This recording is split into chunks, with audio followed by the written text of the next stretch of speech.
5 জন সংখ্যক প্রতিনিধি আমরা পাঠাতে পারবো। সেখানে টপ 3 অটো থাকছেন বিপিজিএস এজিএস। তাহলে আমার সিলেকশন করার 2 জন মাত্র অংশ। সেটা আমরা কিভাবে করতে পারি? তো সেখানে আমরা আলাপে যেটা আসছে বা একমত হয়েছি সেটি হচ্ছে, যেহেতু সেক্রেটারিয়েট বডি আছে অর্ধেক, বাকি অর্ধেক হলো জেনারেল মেম্বার। তাহলে আমরা জেনারেল মেম্বার থেকে একজন নিব, সেক্রেটারিয়েট বডি থেকে একজন নিব। এভাবে আলাপ করেছি।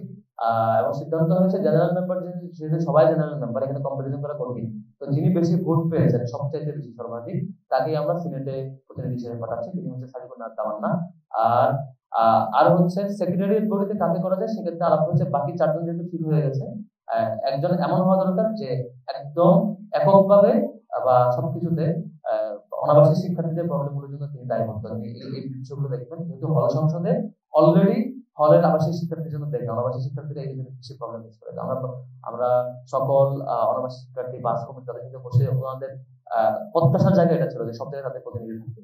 তো সেই বিবেচনায় এই বড় সংখ্যক শিক্ষার্থীদের প্রতিনিধিত্ব করতে গিয়ে যিনি পরিবহন সম্পাদক যিনি নির্বাচিত হয়েছেন, তাকে আমরা অন্যতম আরেকজন যাতে তাদের প্রতিনিধিত্ব করতে পারে। মোট 5 জন হচ্ছে আসিফ আব্দুল্লাহ। এই মোট 5 জন সিনেটে থাকবেন।